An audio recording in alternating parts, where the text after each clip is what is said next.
ठीक है, आप नौकरी करते हैं, अच्छी सैलरी भी है, लेकिन कहीं ना कहीं अपने पर्सनल फाइनेंशियल डिसीजन में आपको अपना बॉस बनना चाहिए और हमेशा बने रहना चाहिए।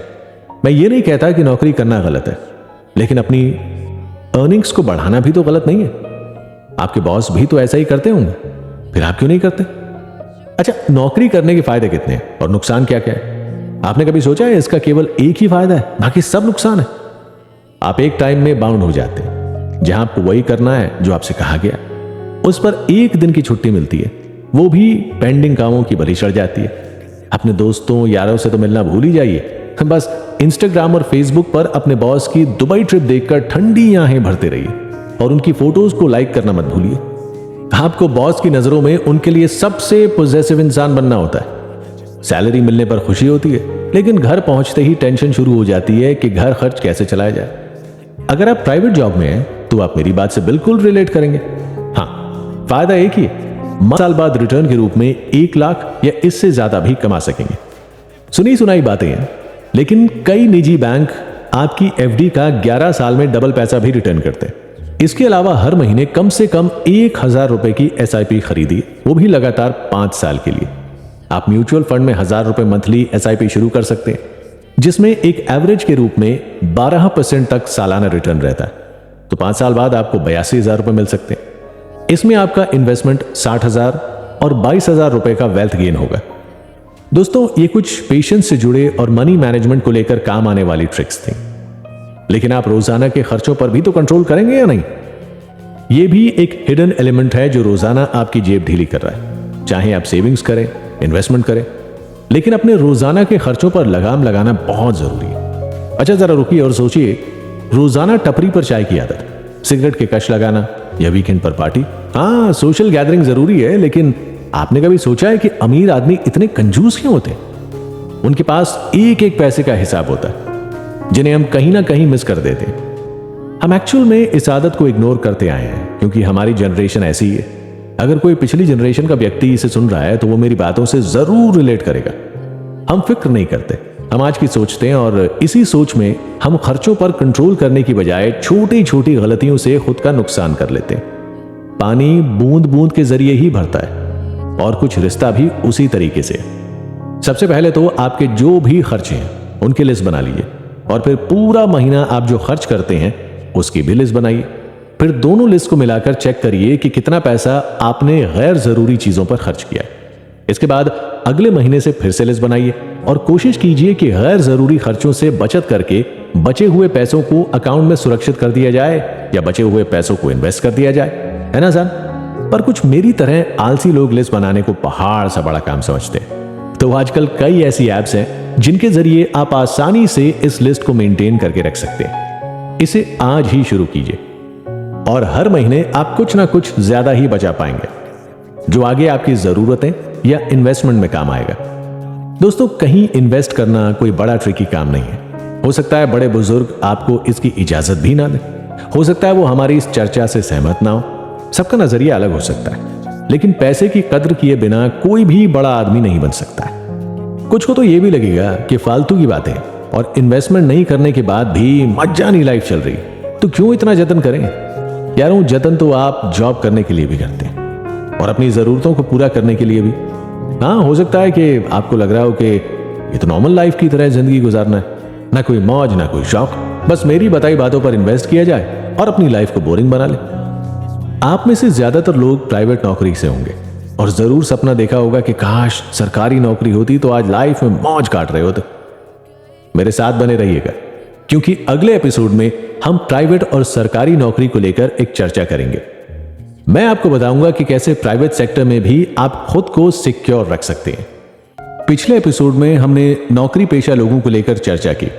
इसे आगे बढ़ाते हैं मेहता साहब के किस्से के साथ, प्राइवेट वर्सेस सरकारी नौकरी।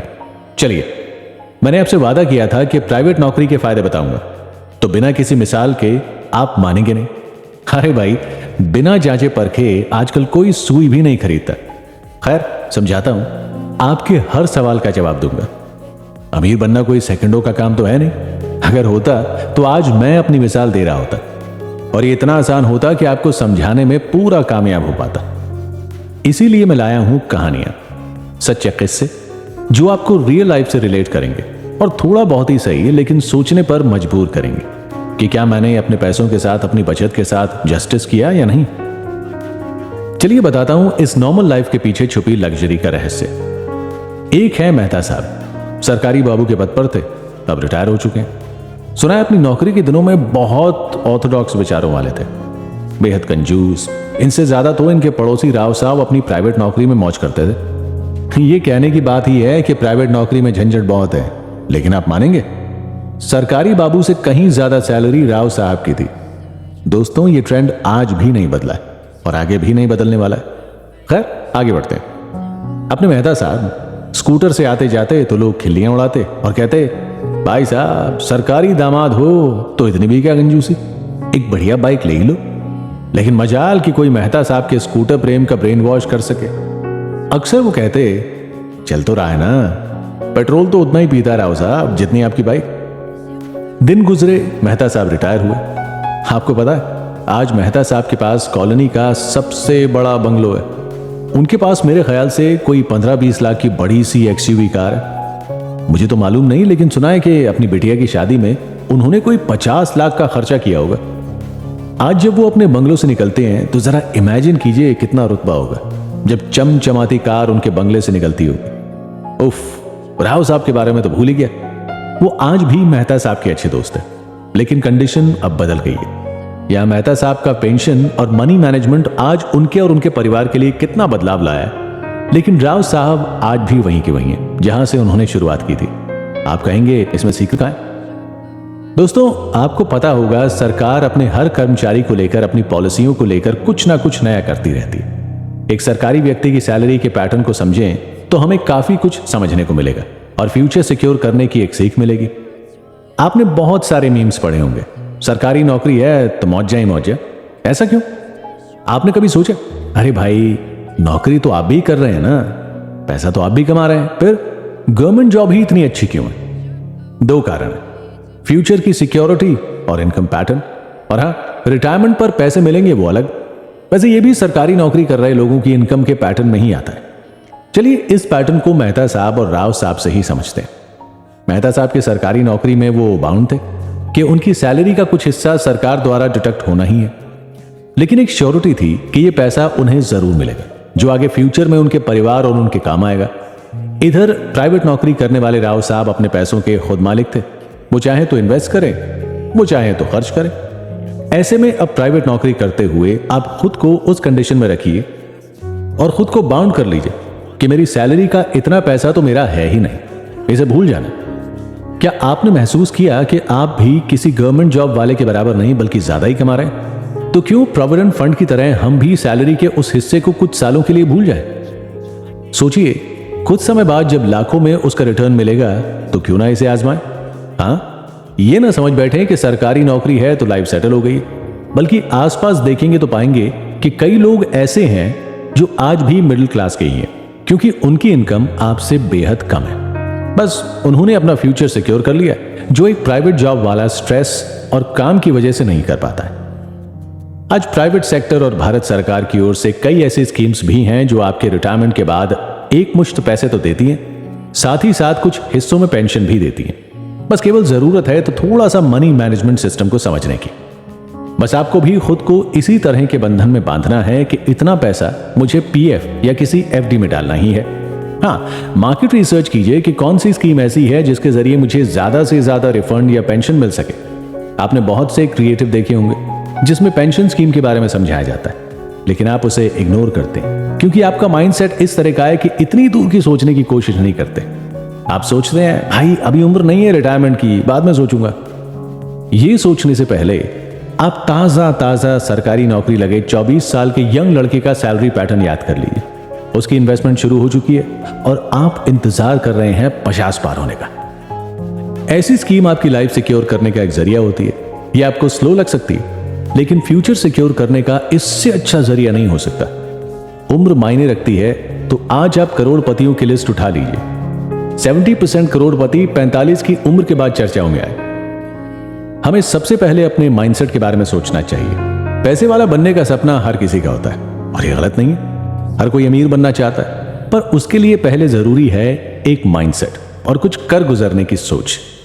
अभी आपको सोचना है कि अमीर बनने के लिए आप क्या करने के लिए तैयार हैं, कब तक करने को तैयार हैं, और सबसे जरूरी सवाल कि आज आपकी ऐसी कौन सी खर्चीली आदत है जिसको आप कुछ दिनों के लिए छोड़ सकते हैं, जिससे कि आप आने वाले समय में उसका मजा ले सकें।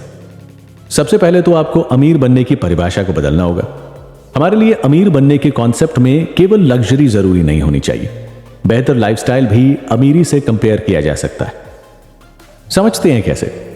क्वालिटी ऑफ लाइफ का मतलब सबके लिए अलग अलग हो सकता है, लेकिन मेरी इस बात को सुनने के बाद आप मेरी बातों से एग्री करना शुरू कर देंगे। आपने अक्सर सुना होगा टाइम इज मनी। मतलब सीधा सा है, पैसा कमाना है तो टाइम मैनेजमेंट भी बहुत जरूरी फैक्टर है। पैसा फिर से कमाया जा सकता है, लेकिन बीता हुआ समय लौटकर दोबारा वापस नहीं आता। समय का मतलब है कि आपने इसका इस्तेमाल कैसे किया, आपने खुद को कितना पंक्चुअल रखा और समय को बर्बाद नहीं होने दिया। दोस्तों, अगर आप समय की इंपॉर्टेंस समझ गए तो सोच लीजिए आपने अधिक लड़ाई जीत ली। अगर आप इस कहावत के डीप कॉन्टेक्स्ट को समझते हैं तो हर एक मिनट का सही सही इस्तेमाल करना, वो भी सही दिशा में, इस सिचुएशन में आपको धन कमाने से कोई नहीं रोक सकता और आप फाइनेंशियली स्ट्रांग भी बन जाते। अब जरा इसका उल्टा सोचें तो एक व्यक्ति अपने मौजूदा समय का उपयोग ना करके उससे फालतू के कामों में बर्बाद करता है। अब इस तरह का व्यक्ति कभी सफलता नहीं पा सकता। इसीलिए जब समय ही धन है तो समय का नुकसान करना गरीबी की तरफ खुद को धकेलना है।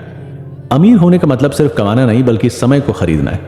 मान लीजिए आपके पास 1 लाख हर महीने के एसेट्स हैं जो आपको मंथली 50 से 60 हजार की इनकम भी दे रहे हैं। तो क्या कल से आप 50 साल की उम्र तक नौकरी के बारे में सोचेंगे? नहीं। अगर आप 40-42 साल की उम्र तक ये गोल हासिल कर लेते हैं तो सोचिए फ्यूचर में आने वाले 20 साल का समय आप वो सब कर पाएंगे जो आप अपने समय के साथ करना चाहते हैं, यानी घूमना, लग्जरी लाइफस्टाइल, फ्यूचर की सिक्योरिटी, बच्चों का भविष्य और ना जाने क्या क्या। आसान भाषा में कहें तो आपने अपनी एसेट की मदद से आने वाली 15 से 20 साल खरीद लिए। है ना कमाल की बात? अगले एपिसोड में जानेंगे कि कैसे एसेट को बढ़ाया जाए ताकि खर्च हो तब भी आप खुद को इनसिक्योर फील ना करें।